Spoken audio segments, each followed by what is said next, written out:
और उसको कांग्रेस के सिंबल से जोड़ दिया, 2025 के चुनाव में कुछ भी हो सकता है। और अगर हम उसको नहीं पकड़ पाए तो हो सकता है कि स्थिति हमारी बहुत अच्छी ना रहे। खुद केजरीवाल ने भी अपनी भाषा बदली और कहा कि हमारा प्रमुख उद्देश्य जो है वो नरेंद्र मोदी को हटाना है। और उन्होंने कहा कि हमें कोई दिक्कत नहीं है, कांग्रेस जिन मुद्दों को लेकर नरेंद्र मोदी पर हमला कर रही है उन मुद्दों में हम इत्तेफाक रखते हैं। तो दिल्ली का नागरिक होकर और दिल्ली में एक राजनीतिक कार्यकर्ता होकर हमारा उतना ही एक कर्तव्य बन जाता है कि हम इस आदमी की सरकार को, केजरीवाल की सरकार को उखाड़ के दिल्ली से बाहर फेंकें। देखिए, हम भी पार्टी के हैं, ठीक है, और अगर पार्टी जीतती है, आपके नाम पे जीते, मेरे नाम पे जीते, अगर हाथ के सिंबल पे वोट पड़ता है तो हम जीतते हैं। पर शीला जी के नाम पे वोट पड़ रहा है, शीला जी का नाम इस्तेमाल करो। जब ये जो आपको याद होगा 350 पेज का एक इल्जाम लेके घूमते थे जी, हाँ, तो एक दिन मेरी विजय कुमार मल्होत्रा जी से कहीं बात हुई, चर्चा, बड़े सम्मानित बीजेपी के नेता, मैडम से भी बहुत अच्छे रिश्ते थे और एक मैं भी उनका सम्मान करता हूँ। यहाँ का जो मुख्यमंत्री है, जो एक अपनी इमेज बनकर 10 साल पहले यहाँ आया था, उसको लेकर और दिल्ली को लेकर एक त्राही त्राही का माहौल है। ये ठीक है, हम लोग विपक्ष के हैं, लेकिन हम लोग नागरिक भी हैं दिल्ली में। सजती संवरती हुई दिल्ली आज बिल्कुल एक खंडहर बन गई। चाहे कूड़ों की ढेर की बात हो, चाहे टूटी सड़कों की बात हो, गंदे पानी की बात हो, कोई ऐसी, और हवा और पानी की प्रदूषण तो खैर चलो बात ही मत करो, वो तो मेरे ख्याल से दुनिया में मिसालें दी जाती है दिल्ली की कि क्या सत्यानाश है। लेकिन लोगों में यह असमंजस है कि अगर हम इसको हटाते भी हैं तो हम किसको लाते हैं। ये एक बहुत कम ऐसा होता है, क्योंकि सामान्य ये होता है कि चलो यार इनको हटाएंगे, किसी और को हटाएंगे। उसके पीछे दो कारण है कि क्या उनके सामने विकल्प है। चलिए, कांग्रेस तो है, लेकिन चलो पहले बीजेपी को मानते हैं, क्योंकि दूसरी नंबर की पार्टी। पहले मैं बीजेपी से आएंगे, मैं बीजेपी सिर्फ इस कहानी को पूरा कर लेता हूँ। भारतीय जनता पार्टी को उनको लगता है क्योंकि दिल्ली में बहुत पावर है, इसलिए एक वो साथी पार्टी है, तो इसलिए बहुत ज्यादा उनको बीजेपी से विश्वास दिख नहीं रहा। मैं बताता हूँ, अब वो देखना चाहते हैं तीसरा कौन है। तीसरा कांग्रेस है। कांग्रेस को लोग याद कर रहे हैं, लेकिन कांग्रेस के नाम से नहीं, वो उस स्मृति को याद कर रहे हैं जिससे 15 साल कांग्रेस जुड़ी रही थी, वो उसका काम और उस काम के पीछे, क्योंकि मुख्यमंत्री ना ज्यादा जाना जाता है, बात तो सरकार पार्टी की होती है शीला जी के नाम से। लेकिन दिक्कत उनको क्या हो रही है कि जिस शीला जी के नाम की उनको याद आ रही है वो उन्हें दिख नहीं रही है। ये बताइए कि ये बात इसी से मैं बता रहा हूं कि कांग्रेस इसलिए तो हिचक नहीं हुई है कि संदीप दीक्षित को आगे करेंगे, और संदीप दीक्षित पे इतने सारे इल्जाम हैं, खुद ब खुद केजरीवाल को एक बड़ा मसला मिल जाएगा। नहीं, इल्जाम तो मेरे पे कोई नहीं है, फॉर्मली तो कोई इल्जाम ही नहीं है, वो तो जो जनता में बात चलती है। हमारे तो बहुत चीजें होती है ना, फलाना उनका है, फलाना उनका। लेकिन कांग्रेस की हिचक की बात कह रहा है, हो सकता है वो, क्योंकि इन खबरों को आगे बढ़ाने में कांग्रेसी भी बहुत आगे थी। ये बात पब्लिक में तो पहले आम आदमी नहीं थी कि आम आदमी तो समिति नहीं, कांग्रेस की बहुत से नेता थे, फलाना इनका है, फलाना उनका है, तो कहानियां चलती रही। मैं तो आज भी कहता हूं भाई, मैं तो आज भी आपके सामने आपके ग्राहकों को चैलेंज करता हूं कि अगर कोई विश्वास करता है कि दिल्ली में कोई प्रॉपर्टी, दिल्ली में कोई बस, दिल्ली में कोई मीटर अगर मेरा हो, तो मैं आपको यहां ब्लैंकेट दे रहा हूं कि उसमें आग लगा दो, मैं कुछ नहीं कहूंगा। सरकार तो कुछ कह नहीं सकती क्योंकि मेरा है। मैं तो आम आदमी पार्टी से कहता हूं कि अगर आप कहते हो नारंगी बसें मेरी हैं तो आग लगा दो सबको, मैं 1 रुपया कॉम्पनसेशन। इन आरोपों पे या इन कहा सुनियों पर आपकी कभी कांग्रेस हालांकि जैसे शीला दीक्षित की एक खासियत थी कि दौड़ के चले, उनके इतने अच्छे संबंध थे वहां कि परस्पर संबंध में, और आप भी रहे हैं राहुल के साथ काफी संबंध थे, आपने कभी ये कोशिश की कि इन इल्जामों के बारे में उनको कन्विंस करें कि भैया ये सब है नहीं, देखिए, मेरा शायद उस तरीके से रिश्ता कभी किसी के साथ नहीं रहा, और शायद उस तरीके से खुले रूप में मैं किसी से बात भी नहीं करता हूँ। जिसको आप कहते हैं मेरे ख्याल से शायद जरूरत से ज्यादा स्वाभिमानी हूं मैं, तो मैं इस चीजों की चर्चा करता नहीं। दूसरा क्या है कि मुझे ये लगता है कि भाई ये तो पार्टी की जिम्मेवारी है, आपको नहीं करना है ना करो। लेकिन मुझे बार बार ये कहना है कि हमें कांग्रेस में ये कमजोरी रही है कि हम अपने पक्ष की बात, खासकर जब भ्रष्टाचार के मुद्दे निकल कर आते हैं, उस मुस्तैदी से पब्लिक के सामने नहीं रखते हैं जितने करने चाहिए। भारतीय जनता पार्टी पर 50 इल्जाम लगते हैं, हमको कई चीजों में मालूम है कि ऊपर से नीचे तक वो उसमें डूबे हुए हैं। केजरीवाल के केस में आप देखिए, पूरी दिल्ली को मालूम है कि शराब घोटाले में कितने वो फंसे हुए हैं, फिर भी रोज उनका आदमी शराब घोटाले में उनको डिफेंड करता है। आपने कभी कांग्रेस के मुख्यमंत्रियों पर या कांग्रेस के नेतृत्व पर लगे हुए इल्जामों पर कभी देखा कि हमारे किसी स्पोक्स पर्सन को उसको डिफेंड करे? भाई 2G का इतना बड़ा कांड हुआ, कॉमनवेल्थ का इतना बड़ा कांड हुआ, करमाटी साहब भी बेचारे जेल में नहीं है, उनके खिलाफ भी कुछ नहीं मिला। कभी हमने प्रेस कॉन्फ्रेंस करके पूछा कि भाई जितने लोग उन पे इल्जाम लगा रहे थे कहां हो तुम लोग? तो अगर हम ही अपनी स्वाभिमान की, अपने अभिमान की, अपनी डिग्निटी की, अपनी इज्जत की रक्षा नहीं करेंगे, दूसरा कोई थोड़ी करेगा। क्या लग रहा है आपके लिए, आप कॉलेज में पढ़ा रहे हैं सब कुछ, राजनीति से काफी, क्योंकि राजनीति एक ट्रिक है और इसमें स्वाभिमान वगैरह की उतनी ज्यादा जगह नहीं। आपकी माता जी को भी लोगों ने देखा, सबने देखा। आपका ये जो व्यवहार है जिसमें आप कहते हैं स्वाभिमान है, ये है, वो खुद को बचाना जरूरी है, वो कहीं ना कहीं आपको कॉमन आदमी के तरीके से आपका व्यवहार है, तो वो कहीं से नेता के तौर पे उभरने में आपको दिक्कत दे रहा है? नहीं, ऐसा नहीं है। देखिए, ऐसा है कि मैं बहुत से और काम करता हूँ, मैं पढ़ता भी हूँ, रिसर्च भी करता हूँ, पब्लिक स्पीकिंग भी करता हूँ, बहुत सी और चीजें मैं करता रहता हूँ, ठीक है। दूसरा क्या है कि मेरे पास अपने रिसर्च और पढ़ाने के काम के अलावा कोई व्यवसाय नहीं है, तो मैं एक तरीके से नौकरी भी करता हूँ। तो एक तो मैं 24 घंटे का नेता नहीं बन सकता। बहुत लोग हैं, उनके पास कोई लॉयर है, कोई डॉक्टर है, या घर की संपत्ति है, जो भी कुछ होगा, तो उनके पास वो ये काम कर पाते हैं, ठीक है। तो उतना मैं समय नहीं दे पाता। दूसरा क्या है कि पिछले 10-1 साल में कांग्रेस ने भी शायद दिल्ली में उस जद्दोजहद से या उस शिद्दत से सबको जोड़कर मेहनत करने की कोशिश नहीं की। और एक हमारी दिल्ली में कम से कम एक बड़ी अजीब आदत होगी कि यार कोई अलग पड़ा है तो पड़ा रहने दो, पब्लिक हमारे साथ नहीं है तो क्या है, पद तो है। तो पद से पाए हुए सत्ता से पे ज्यादा हमारे लोग लालच में लगे रहे। जनता से आई हुई सत्ता को कि नहीं मिल रही थी, उसको अलग करके, तो इस माहौल में शायद मेरे ख्याल से दिल्ली में हम जैसे लोग पार्टी से और पार्टी के काम से उतना नहीं जुड़ पाए जितना शायद हम लोग को जुड़े रहना चाहिए था। नहीं, गुट तो कांग्रेस में हमेशा से रहा था, जो शीला दीक्षित को बाकी लोग मेरा कोई अलग थलग करने की कोशिश करता है, वो ठीक है, मेरा और उसके शिकार आप हो रहे हैं, ऐसा तो नहीं? हो भी सकता है, हो भी सकता है। भाई शिकार क्या है, मेरे पास है क्या जो कोई मुझे शिकार करेगा? कई बार तो मैं ये भी पूछता हूँ ना कि भाई, जैसे कई लोग मुझसे कहते हैं कि साहब फलाने आपके खिलाफ है, फलाने आपके साथ है। मैंने कहा मेरे पास है क्या, मैं मांग क्या रहा हूँ? मुझसे, मैं बताता हूँ, मुझसे कांग्रेस ने 1-2 बार, बहुत सीनियर लोगों ने नहीं, लेकिन कई लोगों ने पूछा कि आप प्रदेश अध्यक्ष बनना चाहोगे, और मैंने कहा मेरे पास ना समय है ना साधन है बनने के।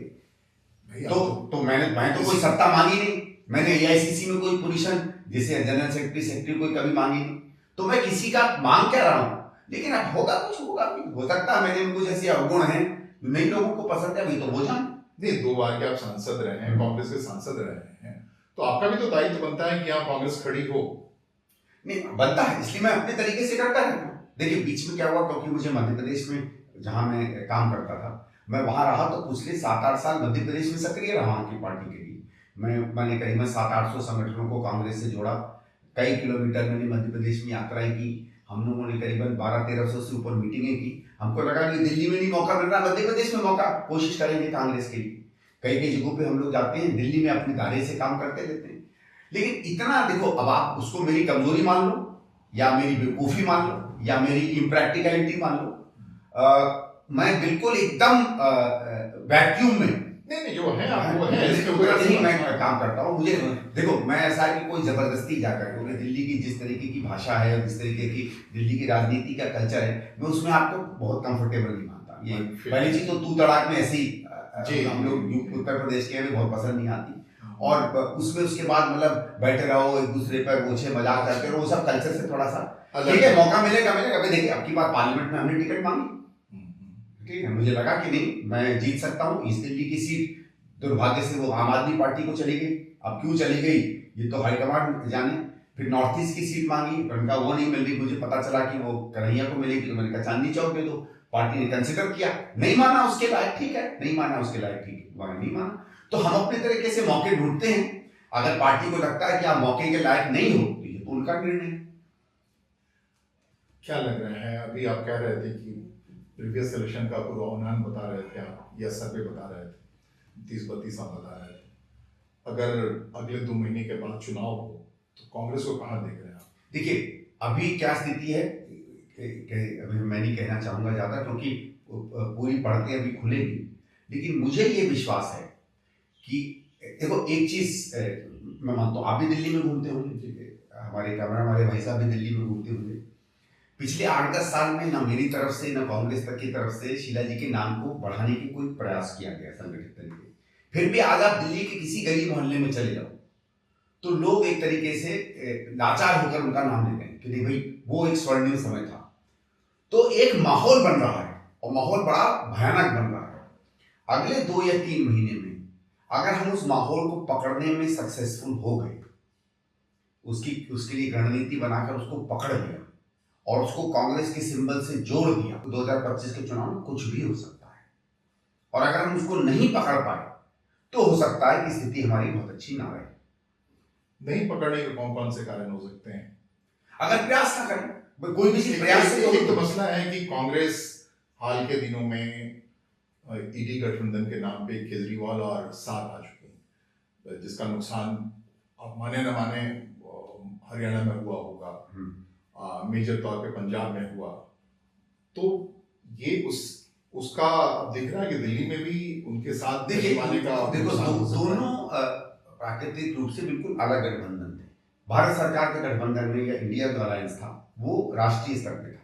लोकसभा का हमें चुनाव जीतना था, क्योंकि जैसे राहुल जी ने कहा, बाकी हमारे कांग्रेस नेतृत्व ने कहा कि वो कांग्रेस की ये मानना है और अधिकांश लोगों का ये मानना है जो हम लोग की तरफ के हैं कि नरेंद्र मोदी जितने वर्ष रहेंगे गद्दी में देश के लिए नुकसान होगा। हम उनकी नीतियों को नुकसानकारी मानते हैं देश के लिए, यहाँ की भाईचारा के लिए, यहाँ की और तमाम चीज़ों के लिए। उसमें डिटेल में नहीं जाऊँगा। इसलिए हमारा प्रथम उद्देश्य ये था कि भारतीय जनता पार्टी को हराना चाहिए।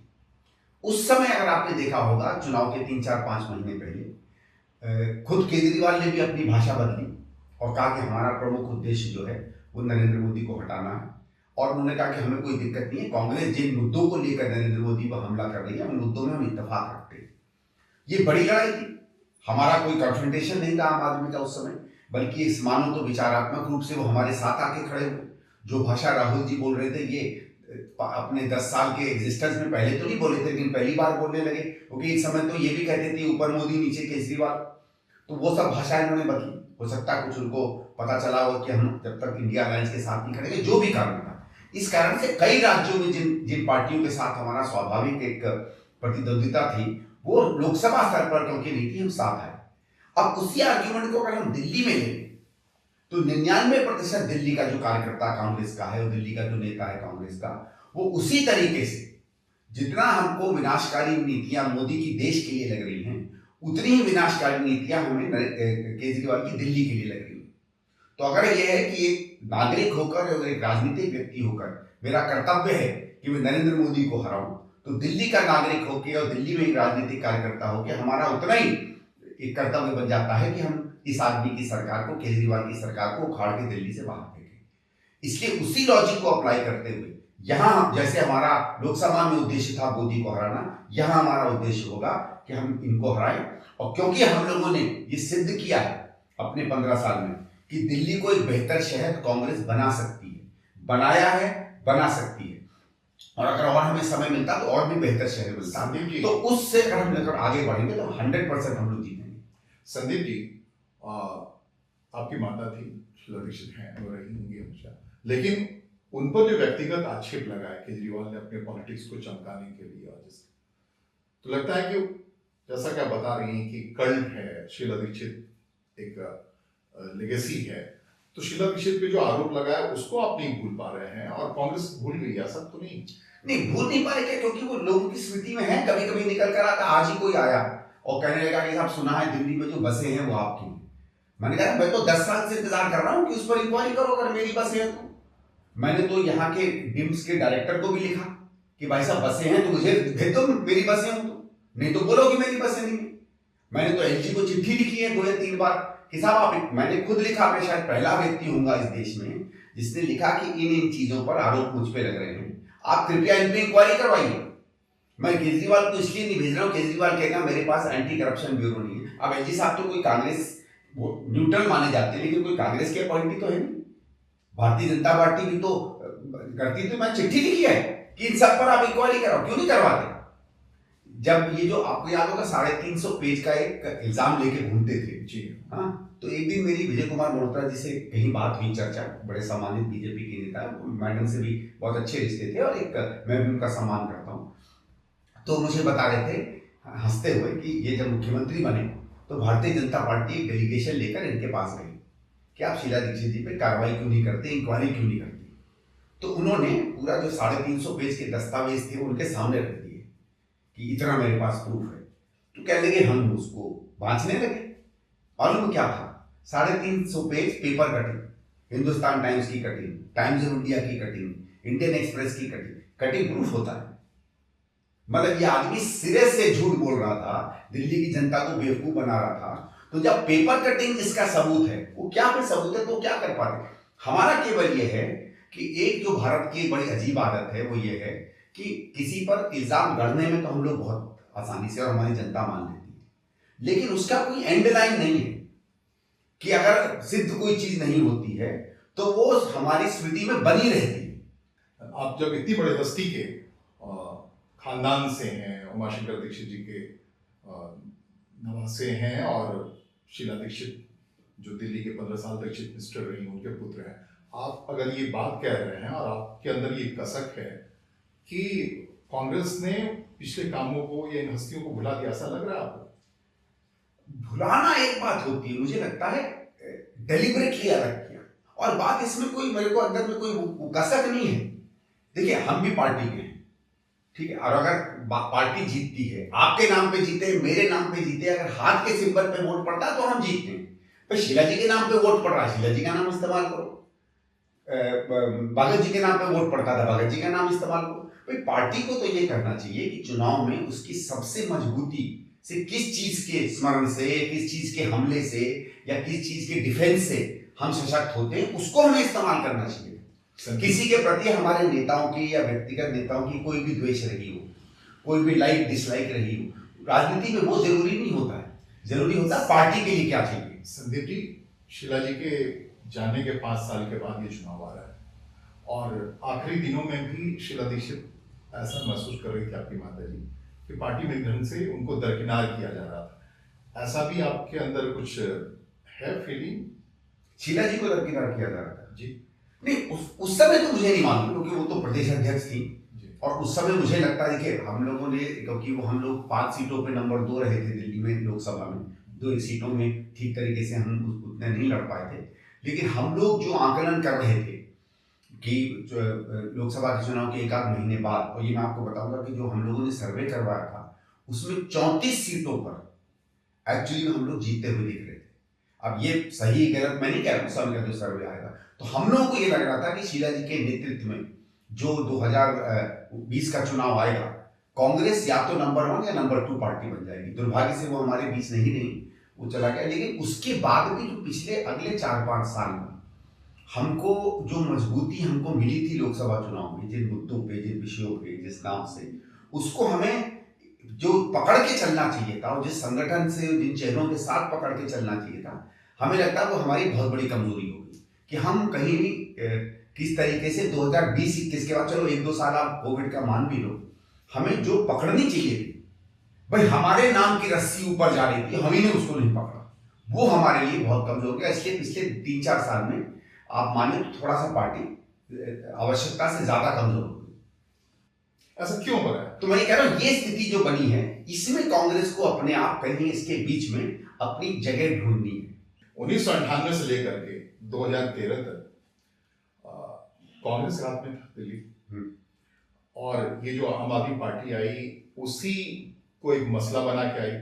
जैसा कि आप अभी कह रहे हैं कि दिल्ली की हालत बहुत खराब है, उस समय उन्होंने तमाम ऐसे इशू जो बाद में पता लगे हैं भी या नहीं पता नहीं, और अब तक भी उसका कुछ ओर छोड़ चल रहा है, कि उन्होंने एक मसला बनाया कि शीला जी के मकान में इतने सारे एसी लगे हुए हैं भैया, और ये महारानी के तरीके से काम कर रही हैं, वो मसला बनाया। इन्होंने कॉमनवेल्थ गेम का मसला बनाया, कहा कि आकंठ डूबी पड़ी है दिल्ली। इनके 10 साल के शासन में वो कौन सा, कहाँ भ्रष्टाचार था, क्या था, वो सब कुछ नहीं पता लगा। लेकिन आप जैसे शुरुआत में ही आपने कहा कि आपको नजर आ रहा है कि दिल्ली तो त्राहिमाम है, दिल्ली बिल्कुल खत्म है, लोग महसूस कर रहे हैं ये कांग्रेस के। तो उस काम को उन्होंने, जो 10 साल के बाद मोटे तौर पर दिख नहीं रहा है कि उन जिन आरोप को लगाया उसके कोई और छोट नहीं लगा, उसको आम आदमी पार्टी में एक अच्छा मसला बना ली थी और सरकार में आ गई। और कांग्रेस, आपके हिसाब से इतने सारे मुद्दे हैं और उसको नहीं भुना पा रही, ऐसा क्या है? देखिए, दो बात होती है। एक होती है कि आपके ऊपर कुछ इल्जाम लगते हैं जब भी कोई सरकार जाती है कि चलो काम नहीं हुआ या आपके ऊपर और कोई इल्जाम है। तो दिल्ली में 2011, 12, 13 में क्योंकि एक राष्ट्रीय माहौल बन गया था 2G का, 3G का, उसका सवाल हम पर खड़े किए जा रहे। तो जैसे आपने कहा कि क्योंकि विपक्ष उसमें बहुत आगे था, खासकर केजरीवाल और इंडिया अगेंस्ट करप्शन, हर चीज में उन्होंने कोशिश की कि कांग्रेस के सामने भ्रष्टाचार का सवाल खड़ा करें। चलिए ठीक है भाई, उस समय सच क्या था झूठ क्या था वो अलग है। दिल्ली की जनता ने उसको माना और हमको बिल्कुल दरकिनार कर दिया। अब 2013 के बाद मोदी की भी सरकार आई। मोदी की सरकार ने भी दिल्ली के भ्रष्टाचार, कॉमनवेल्थ की 10 बातें कही। एक सीबीआई को करीबन 37 के करीब केस भी हैंड ओवर हुए। केजरीवाल ने कई कई जगहों पर केस हैंड ओवर किया। और भले ये कुछ भी कह दें कि हमारे पास एंटी करप्शन ब्यूरो नहीं है, इनके पास लोकायुक्त तो है, इनके पास फाइलें तो हैं, जनता का दरबार तो है, वही दिखा देते। तो 10 साल में इतना मुझे मालूम है इन्होंने पूरे के पूरे गड्ढे खोद डाले, इनको चुहिया भी नहीं मिली। तो ये बात तो स्पष्ट हो गई कि जो ये कह रहे थे मतलब अर्ध सत्य भी नहीं, पूरी तरीके से झूठा था। लेकिन कोई ऑपोजिशन आपको जगह नहीं देगी जब तक आप क्लेम नहीं करेंगे। कांग्रेस ने एक पार्टी के रूप में अपनी वो खोई हुई साख जो है उसको वापस हमने कभी जीतने की कोशिश नहीं की कि भाई हम पे जो कलंक लगा था या हम पे जो काला टीका लगा था उसको तो मिटाना चाहिए था। तो हुआ क्या कि उसको ना मिटाने के चक्कर में उसका वो जरासीम अभी भी लोगों में है, और ये हमें मानना पड़ेगा। 10 लोग अभी इस बात को पूरी तरीके से नहीं मानते हैं कि कांग्रेस या शीला जी पाक साफ है या मेरे ऊपर जो इल्जाम है या औरों के ऊपर इल्जाम है। शीला जी पे तो चलो छोड़िए, अब शायद कोई उस बात को कहता भी नहीं। तो एक तो हमने वो अपनी जो जगह थी, मौका था एक पब्लिक में जाकर कहने का। और क्या होता है कि जब आपके ऊपर लगाए हुए इल्जामों को आप तोड़ते हैं तो जो इल्जाम लगाता है उसकी क्रेडिबिलिटी पर सबसे पहली दरार पड़ती है। और दरार आपको लगानी है दूसरे के कामकाज पे, तभी आप सरकार को जो है कमजोर करते हैं। बिना दरारों के सरकार कमजोर नहीं होती है। ये नहीं है कि यकायक किसी को लगे आप वैसी सरकार है, पर पॉलिटिकल नैरेटिव गढ़ना विपक्ष का बड़ा काम है। तो पहली चीज है। दूसरा क्या था कि जैसे जैसे इन्होंने एक प्रचार किया, इन्होंने विकास का भी प्रचार किया, ठीक है। वो विकास का क्या प्रचार था वो 2-4-5 साल में अपने औंधे हुआ के वो गिरा।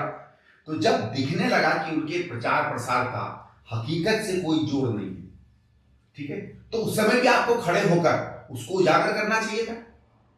क्या हम उसको उजागर कर पाए? इन दोनों फ्रंट्स में मुझे नहीं मालूम है क्यों पार्टी किसी कारण से पीछे रही। क्योंकि मुझे लगता है पार्टी ने मुझे लगता है कि बहुत बड़ा एक गलत निर्णय ले लिया कि उन्होंने शीला जी की धरोहर को तो अपनाने की कोशिश की, शीला जी को एक तरीके से तिरस्कृत करने की कोशिश की। और वो नहीं होता है, क्योंकि लोग पार्टी को क्रेडिट नहीं देते, चेहरे को क्रेडिट देते हैं। ये एक हिंदुस्तान की एक है परंपरा हमारे। भाई हम वाईएसआर को जानते हैं केरला में, हम वाईबी चौहान को जानते हैं, हम नरेंद्र मोदी के काम को जानते हैं, हम जिसके भी काम को जानते हैं, हम दिग्विजय सिंह जी के काम को जानते हैं, हम ज्योति बसु के काम को जानते हैं, सीपीएम के काम को कम जानते हैं। तो व्यक्तिगत बातें होंगी, लेकिन आप मुझे ये बताइए कि कहाँ आपको लग रहा है कि कोई अलायंस आम आदमी पार्टी और कांग्रेस का इस विधानसभा चुनाव में?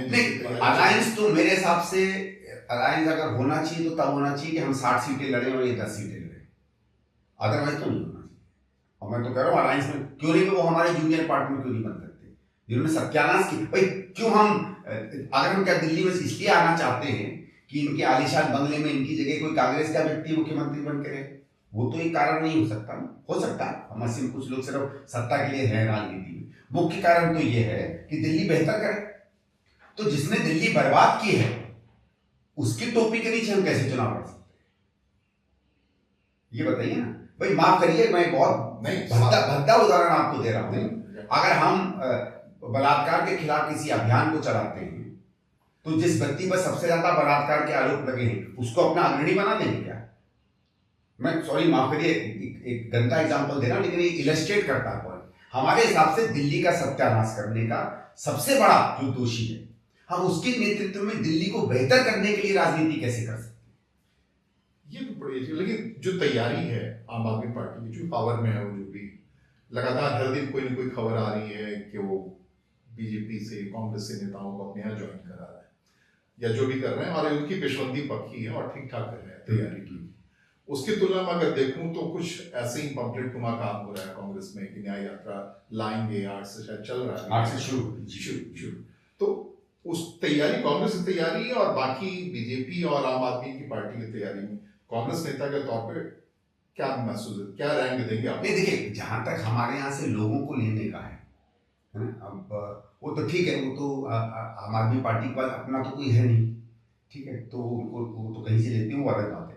जहां तक हमारा है, हम लोग प्रयास कर रहे हैं, कई प्रयास किए हम लोग इस कोशिश में है कि मीडिया में हम लोगों को समय मिले, हम अपनी बात कह सके। हम लोगों ने जब भी कोई बड़ी चीज हुई थी, आपने देखा होगा शराब घोटाले पर, बल्कि शराब घोटाला तो हमारे ही प्रदेश अध्यक्ष की चिट्ठी से वो बात उजागर हुई और इतना बड़ा स्कैम बना कि वहां हम लोग उस बात को लोगों के सामने रेखांकित करते हैं। दिल्ली जोड़ो यात्रा से हम केवल इस चीज को दिखाना चाहेंगे कि क्या क्या दिल्ली का किया है, और हम भी एक जीवंत पार्टी हैं जिसने दिल्ली को उस स्तर तक बनाया था जिस दिल्ली पे सबको गर्व था, और वहां से ये कहां लेकर आए। तो ये सब हम अपनी तरफ से प्रयास कर रहे हैं, करते रहेंगे। देखिए, प्रयास का क्या है, आप आइडिया आता है, आपको लगता है राजनीति में कि इस तरीके से हम पॉपुलर हो सकते हैं, अपनी बात रख सकते हैं, आप उस पर दाव लगाते हैं, उसको करते हैं। सक्सेसफुल हो जाए तो लोग उसको मास्टर स्ट्रोक कहेंगे, नहीं सक्सेसफुल हो जाए तो ठीक है, हम फिर कुछ और करेंगे। प्रयास हम करते रहेंगे, क्योंकि हमें ये लग रहा है इस समय एक मौका है और मौका हमें हाथ आना चाहिए। संदीप जी, पर्सनैलिटी कल्ट पे आप बता रहे थे, पर्सनैलिटी कल्ट, अब आपको लगता है कि प्रियंका गांधी वायनाड से फ्री हो लें, राहुल गांधी फ्री हो लें, तो उनके नेतृत्व में ही दिल्ली में कुछ कांग्रेस कुछ करिश्माई तरीके से काम वाम करे? देखिए, उनकी आवश्यकता तो पड़ेगी। एक तो दोनों दिल्ली के है तो उत्तर प्रदेश है, लेकिन दिल्ली में रहते हैं, तो समझो दिल्ली वो जानते भी हैं, वो कई बार कह भी चुके हैं कि दिल्ली से हमारा दिल धड़कता है, दिल्ली में क्या विकास होता है। फिर बहुत सा एक बड़ा तबका है जिसने पार्लियामेंट में कांग्रेस और आम आदमी की तरफ देखा था, जिसने पूरे देश में अब की बार 400 की पार को मतलब 240 पर लाकर खड़ा कर दिया था। वो तो मानो या ना मानो, राहुल जी की जो अपील थी, राहुल जी ने जिन मुद्दों को रेखांकित किया, गरीबी के बारे में बात की, सबको समता देने की बात की, सबको जगह देने की बात की, संविधान की बात की, इससे आकर्षित हुआ है कांग्रेस के प्रति। और वो आकर्षण, क्योंकि जैसे मैंने पहले कहा कि आइडियाज या आइडियोलॉजी से हमारे यहाँ लोग इतने नहीं अटैक होते जितना पर्सनैलिटी और चेहरे से होते हैं। वो राहुल जी का चेहरा जब दिल्ली की जमीन पर उतरेगा तो वो हमें प्रभाव तो देगा, उसमें कोई दो राय नहीं। और ये भी हम लोग मानते हैं कि प्रियंका जी बहुत अच्छी तरीके से अपनी बात रखती है, एक अच्छी वक्ता है कांग्रेस में, वो भी जब समय देंगी तो उससे प्रभाव होगा। तो हमें लगता है कि जब हम जाएंगे राजनीतिक युद्ध में और या उसकी लड़ाई में, तो इन लोगों की प्रेजेंस, इन लोगों की बातचीत, ये लोग जो कहेंगे दिल्ली के बारे में, उससे दिल्ली के लोग प्रभावित होंगे। और आप फिर से मान रहे हैं, या फिर इनफैक्ट जब भी बात होती है कि आप और कांग्रेस में कोई अलायंस नहीं होना चाहिए, आपने कांग्रेस से हड़पा है ये पावर, तो उसमें संदीप दीक्षित का नाम आता है। संदीप जी से एक प्रखर बयान लोकसभा चुनाव के परिणामों के बाद आपका बयान आया था, तो आपको लगता है कि अलायंस हो जाएगा अगर आप और कांग्रेस में, तो कांग्रेस का क्या होगा? ये घातक होगा मेरे ख्याल से अगर ये अलायंस होगा, ये अलायंस, क्योंकि जैसे मैंने कहा ना कि आप दिल्ली में फिर बताओ किस लिए चुनाव लड़ रहे हो, केवल सत्ता के लिए क्या? अब ये बताइए, पिछला जो फिर मैं फिर ये पूछ रहा हूं, क्या हम लोगों को जवाब देंगे? केवल सत्ता के लिए, केवल सत्ता के लिए लड़ रहे? तो सत्ता के लिए अगर आप एक ऐसे व्यक्ति के साथ हाथ जोड़ ले जो दिल्ली में, दिल्ली के विकास और दिल्ली के लोगों का सबसे बड़ा दुश्मन है, दिल्ली के लोग भले माने ना माने, उसके साथ अगर आप हाथ जोड़ लेंगे तो क्या नैतिकता बच जाती है हमारे पास? हम किस मुंह से फिर लोगों के पास जाएंगे? मैं तो कम से कम नहीं जा पाऊंगा। ऐसा महसूस करते हैं। आपको लग रहा है कि जो भ्रष्टाचार के मामले में, शराब घोटाले के मामले में मुख्यमंत्री चीफ गया, जेल तक गया, उसके खिलाफ कांग्रेस को कैंपेन में कुछ और मजबूती लानी चाहिए, या जैसा है वैसा ठीक है? नहीं, उसकी बात को हमको देखो, उल्लेख तो क्या है, लोगों में अभी भी समझ नहीं क्यों जेल गया, क्योंकि ये आदमी नाटक बहुत करता है। ये है कि नहीं, बेचारे को गलत इल्जाम लगा दिए हैं या मोदी ने गलत फटा दिया, कुछ लोगों के बीच में है। तो भाई इल्जाम तो हमने लगाया ना, बीजेपी ने थोड़ी लगाया। बीजेपी तो साठगांठ करती रहती है, जैसे हरियाणा में इन्होंने आपस में दोस्ती की थी। तो बीजेपी और इनका तो कूल डाउन वाला चलता रहता है, पर इनके साथ प्रखर तरीके से तो हम ही खड़े रहे ना, तो हमें तो इन बातों को कहना भी पड़ेगा। और ये कई हैं, एक नहीं है, ऐसी 4-6 बहुत बड़ी बड़ी चीजें हैं। और जब तक आप लोगों के बीच में जाकर अपनी बात नहीं कहेंगे, उनको पता कैसे चलेगा कि गलत क्या है और सही क्या है? अभी तो क्या एक तरफा केजरीवाल की तरफ से अपने डिफेंस में आता है, भारतीय जनता पार्टी भी इस पूरे केस में उस तरीके से प्रखर होकर अपनी बात नहीं कहती। तो अगर हम उस बात को प्रखर होकर कहेंगे, दिल्ली की हालत के बारे में बात करेंगे, अपने समय के बारे में बात करेंगे, हम उस जस्टिस को मांगेंगे कि जो उन्होंने 100 इल्जाम उन पे लगाए थे कहाँ गए वो, उसका भी तो हमें न्याय मिलना चाहिए। किस कोर्ट पे हम न्याय मांगने जाएं आपके कोर्ट को छोड़ के? तो फिर दिल्ली के लोगों में असर पड़ेगा। बहुत बहुत धन्यवाद।